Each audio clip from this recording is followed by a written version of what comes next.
I'm going to give you just a quick exercise. This exercise is life-changing if you take it. Ask yourself this question. If you could wave a magic wand and overnight you could become absolutely excellent at any one skill in your business or your life, what one skill would help you the most to double your income? የየቀን እቅዳችሁን ለማከናወን ስንፍና አስሮ ይዟችኋል። ለምሳሌ እሰራዋለሁ ያላችሁትን ፕሬዘንቴሽን፣ ስፖርት ወይም ደግሞ መዘገባለሁ ያላችሁትን ጂም ወይም ጎን ለጎን ጀምራለሁ ያላችሁትን የትርፍ ጊዜ ስራ ለነገ ያላችሁ ማሳደርስ አማሯችኋል። በጊዜ አያያዛችሁ የታገላችሁ ከሆነ ወይም ደግሞ ማድረግ ያለባችሁን ነገር ሁሉ ለማድረግ ማዘግየት ካዘወተራችሁ ይሄ ቪዲዮ በእውነት ይጠቅማችኋል። በዚህ ህይወትን በሚቀይር መጽሐፍ ላይ ብሪያን ማዘግየትን ለማቆም ባነሰ ጊዜ ውስጥ ደግሞ ብዙ ስራዎችን ለመስራትና በመጨረሻ ከባድ የሆኑትን ስራዎችን ለማጠናቀቅ ድንቅ የሆኑ ስልቶችን ይገልጻል። ብሪያንም በህይወት ያለ እንቁራሪትን መብላት ካለባችሁ እሱንም በመጀመሪያ ጠዋት አድርጉት፣ እሱንም አንደኛ ላይ ብሉት ይላል። ይህም ማለት በየጊዜው እያንከባለላችሁት የመጣው ያንን ትልቁን ወይም በጣም አስቀያቢውን ተግባር ማለት ነው። በዚህም ዛሬ ይዤላችሁ የመጣሁት መጽሐፍ ኢት ዛት ፍሮግ የተሰኘው በብሪያን ትሬሲ የተጻፈው መጽሐፍ ነው። ይህ መጽሐፍም በግል ውጤታማነት ላይ የተረጋገጡ 21 ኃይለኛ መርሆችን ወይም ዘዴዎችን የያዘ ነው። እነዚህም ዘዴዎች ብዙዎቹን በግል ህይወታችሁ ላይ ተግባራዊ ማድረግ ትችላላችሁ። ይህም የተግባር መመሪያ በ30 ዓመታት የጊዜ አያያዝ ጥናት ተመስርቶ የተገነባ ነው። ይህም ለማንኛውም ሰው ማለትም ማንም ካቅም በላይ እንደሆነበት ለሚሰማው ወይም ደግሞ ለማቀድ ቅድሚያ ለመስጠት እንዲሁም ባነሰ ጊዜ ውስጥ ደግሞ የበለጠ ውጤት ለማምጣትና የበለጠ ውጤታማ ለመሆን ለሚፈልጉ ሁሉ የሚሆን መመሪያ ነው።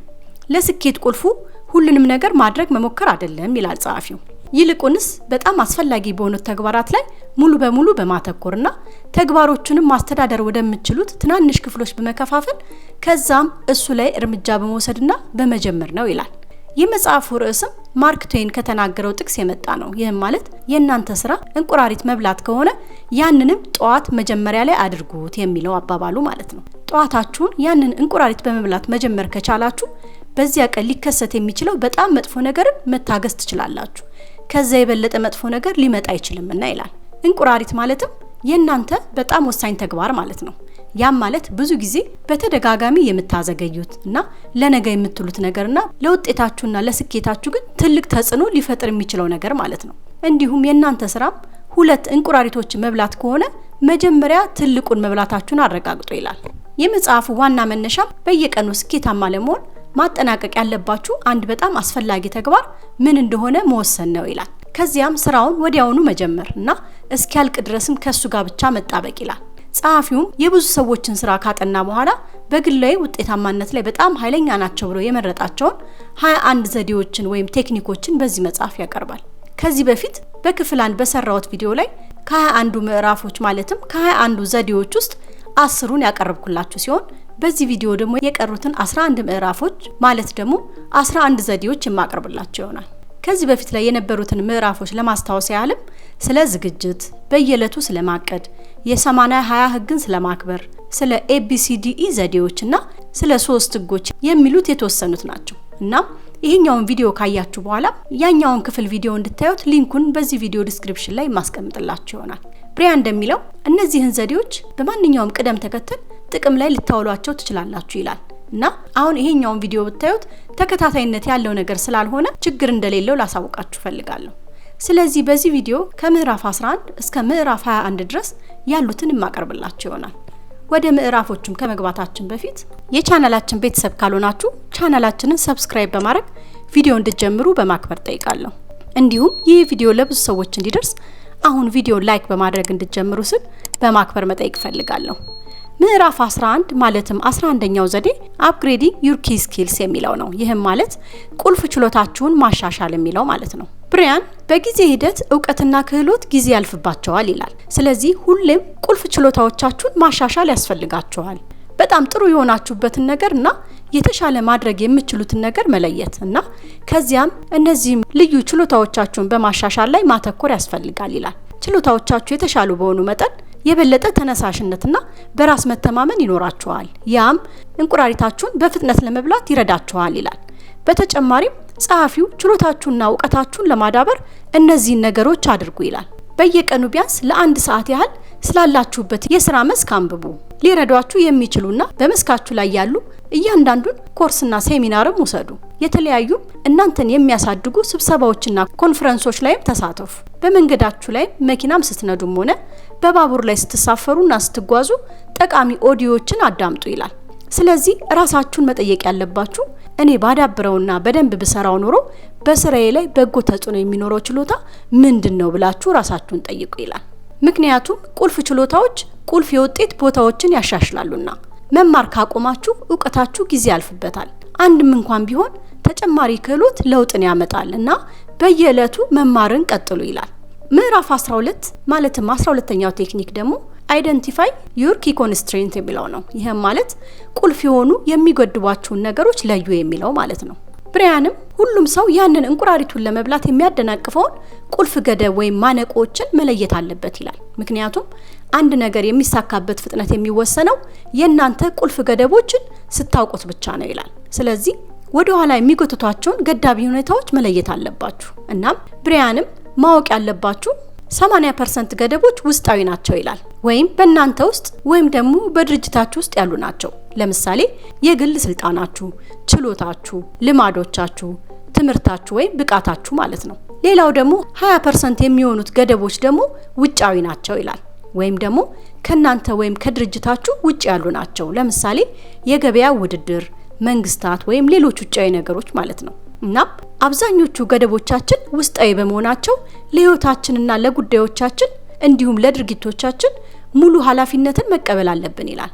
ስለዚህም እኔን የሚከለክለኝ በውስጥ ያለው ገደብ ምንድነው ብላችሁ ራሳችሁን መጠየቅ አለባችሁ ይላል።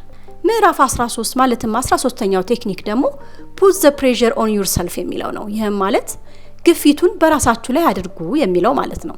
ብሪያንም የተሳካላቸው ሰዎች በከፍተኛና ቀጣይነት ባለው ደረጃ ጠንክረው እንዲሰሩ ጤናማ መጠን ያለው ጭንቀትን በራሳቸው ላይ ያነሳሳሉ ይላል። ስለዚህ ከፍተኛ ደረጃዎችን ማውጣትና በራሳችሁ ላይ ጫና የመፍጠር ልምድን መፍጠር አለባችሁ ይላል። ሌላ ሰው መጥቶ እንዲያደርግላችሁ አትጠብቁ። በራሳችሁ ጫና ውስጥ ስትሰሩ የማሳካት ስሜት ይሰማችኋል። ስለዚህ እንቁራሪታችሁንም ምረጡና በቅደም ተከተልም ብሏቸው ይላል። እናም እናንተም ሁሌም ሜዳውን ምሩ፣ አራያ ሁኑ እና ክፍያችሁንም ከፍ አድርጉ ይላል። ስራን ለነገ አትበሉ። ሁሌም ዛሬ አንድ ስራን ለማጠናቀቅ የመጨረሻው ቀን እንደሆነ አስቡ ይላል። እያንዳንዱ ተግባርም በጊዜውና በየቀኑ ገምግሙ እናም አሸንፉት ይላል። ምዕራፍ 14 ማለትም 14ኛው ቴክኒክ ደግሞ ሞቲቬት ዩርሰልፍ ኢንቱ አክሽን የሚለው ነው። ይሄም ማለት ራሳችሁን ወደ ተግባር አነሳሱ ማለት ነው። ብሪያንም የራሳችሁ የግል አበረታች ራሳችሁ ሆኑ ይላል። በየደቂቃውም ከራሳችሁ ጋር አውሩ። ሁልጊዜም በፖዚቲቭ መልኩ ተናገሩ።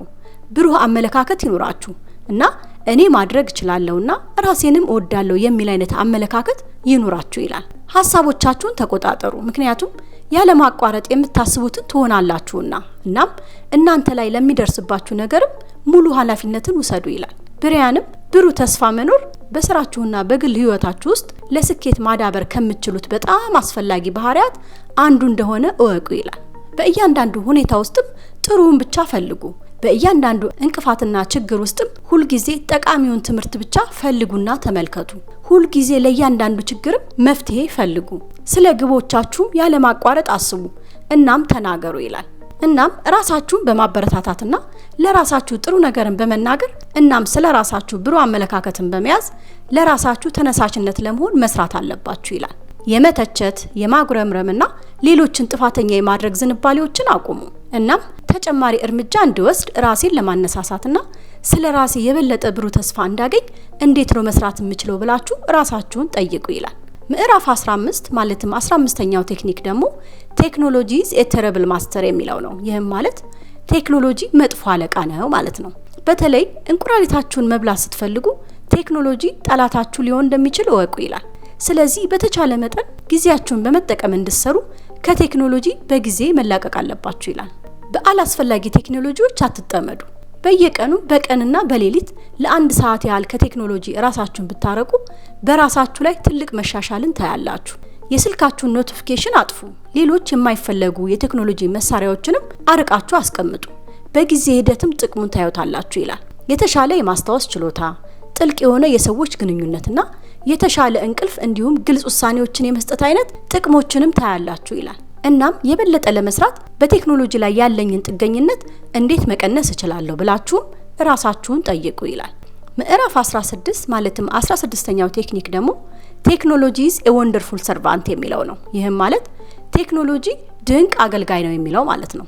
ብራያንም ቴክኖሎጂ ወደ መጥፎ እንደሚመራን ሁሉ በአግባቡም ከተጠቀምነው ደግሞ ድንቅ አገልጋይ ነው ይላል። ስለዚህ ሁሉንም ስራዎቻችሁን ለማጠናቀቅ በጥበብ ተጠቀሙበት። ማወቅ ያለባችሁ ቴክኖሎጂ መሳሪያ ብቻ ነው ይላል እና ቴክኖሎጂ ህይወታችንን ለማሻሻልና ምርታማነታችንን ለመጨመር መሳሪያ ሊሆነን ይችላል። ለምሳሌ ቅድሚያ የምትሰጧቸውን ነገሮችና ተግባሮችን፣ ቀጠሮዎችንም ለማስታወስ ቴክኖሎጂን መጠቀም ትችላላችሁ። ስለዚህ ቴክኖሎጂ ለእናንተ እንዲሰራ በማድረግ የበለጠ ለመስራት ቴክኖሎጂን በደንብ ማወቅና በስራችሁ ሂደትም ማካተት አለባችሁ ይላል። እናም የበለጠ ለመስራትና ከአዳዲስ ቴክኖሎጂዎችም ራሴን ለማራመድ እንዴት በጥበብ ቴክኖሎጂ መጠቀም እችላለሁ ብላችሁ ራሳችሁን ጠይቁ ይላል። ምዕራፍ 17 ማለትም 17ኛው ቴክኒክ ደግሞ ፎከስ ዩር አቴንሽን የሚለው ነው። ይህም ማለት ትኩረታችሁን አንድ ነገር ላይ አድርጉ ማለት ነው። ባለንበት በዚህ ዘመን ብዙ ትኩረትን የሚከፋፈሉ ነገሮች አሉ። ለምሳሌ ኢሜይሎች፣ ቴክስቶች ለመሳሰሉ ነገሮች ምላሽ መስጠት ዶፓሚን ይሰጡናል። ብራያንም በመጀመሪያ ጠዋት ላይ ያላችሁን ሁሉንም ኃይል ያንን እንቁራሪት በመብላት ላይ ብቻ ማተኮር አለባችሁ ይላል። ይህንንም ለማድረግ በመጀመሪያ ጠዋት ኢሜይላችሁንና መልእክቶችን አትመልከቱ። እያንዳንዱን ቀንም አስቀድማችሁ አቅዱ እና ለ90 ደቂቃዎችም ያለማቋረጥ ፎከስ አድርጋችሁ ስሩ። ከዚያም ለ15 ደቂቃ ብቻ እረፍት ውሰዱ ይላል። ኢሜይላችሁን በቀን 2 ጊዜ ብቻ እዩና መልሱ። ሰዎች ውጤታማ የሚሆኑት በአንድ ጊዜ አንድ ተግባር ላይ ብቻ ሲያተኩሩ ስለሆነ ብዙ ስራዎችን በአንድ ጊዜ ለመስራት አትሞክሩ ይላል። መልቲታስኪንግ በትክክል በአንድ ጊዜ ብዙ ነገር መስራት ሳይሆን የተለያዩ ስራዎችን እየቀያየሩ መስራት ነው። ስለዚህ ይህም ደካማ አፈጻጸም እንዲኖራችሁ ያደርጋል። በዛም ብዙ ስህተቶችን ልትሰሩ ትችላላችሁ ይላል። ምዕራፍ 18 ማለትም 18ኛው ቴክኒክ ደግሞ ስላይስ ኤንድ ዳይስ ዘ ታስክ የሚለው ነው። ይህም ማለት ስራዎችን በመከፋፈል መተግበር ማለት ነው። ብራያንም የተወሳሰቡ ተግባሮችን በመከፋፈል ስሯቸው ይላል። በአንድ ጊዜ የአንድ ስራ ክፍልፋይ ላይ ብቻ ስትሰሩ ለትልልቅ ግቦቻችሁ የወደፊት መነቃቃትን ታዳብራላችሁ። ጉልህና ውስብስብ የሆኑ ተግባሮችን ስታገኙ ወደ ትናንሽና በቀላሉ ሊተገብሩ ወደሚችሉ ክፍልፋዮች ከፋፍሏቸው። ይህንንም ለማድረግ እነዚህን 2 ዘዴዎች ተጠቀሙ ይላል። የመጀመሪያው ተግባር ላይ የተመሰረተ ዘዴ ሲሆን ይህም ተግባሩን በደንብ ዘርዝሮ ማስቀመጥና እነዛንም ዝርዝር ተግባሮች ሁሉንም በደረጃ ቅደም ተከተል መጻፍ፣ ከዛም እነሱንም አንድ በአንድ ለመስራት መወሰን ነው። ሁለተኛው ደግሞ በጊዜ ላይ የተመሰረተው ዘዴ ነው። ይህ ደግሞ የተወሰነ ጊዜን መለየትና በዚያ በለያችሁት ጊዜ አንድ ስራን ለመስራት መወሰን ማለት ነው። ስለዚህ ትላልቅና ውስብስብ ስራዎችን ወደ ትናንሽ ልክ ምግብን ልንጎርሰው በምንችለው ጉርሻ መጠን መጥነን እንደምንጎርሰው ሁሉ ተግባራትንም መከፋፈል ጥሩ ነው ይላል። ስለዚህ ስራዎችን ከፋፍሉ እና አንዱን ክፋይ ስራም ስታጠናቅቁ ለሚቀጥለው ስራ ራሳችሁን አነሳሱ ይላል። ለምሳሌ አንዱ ሙሉ መጽሐፍን ጽፎ ለማጠናቀቅ ማሰብ ከባድ ይሆናል። ነገር ግን ያንን ስራ በቀን 1 ገጽ መጽሐፍ ብላችሁ ብትከፍሉት ለማከናወን ቀላል ይሆናል ይላል። ስለዚህ ሁሌም በድርጊት ላይ አተኩሩ፣ እርምጃዎችንም ለመውሰድ አትዘግዩ ይላል። ምዕራፍ 19 ማለትም 19ኛው ቴክኒክ ደግሞ ክሬት ላርጅ ቸንክ ኦፍ ታይም የሚለው ነው። ይህም ማለት ትላልቅ ጊዜዎችን መፍጠር ማለት ነው።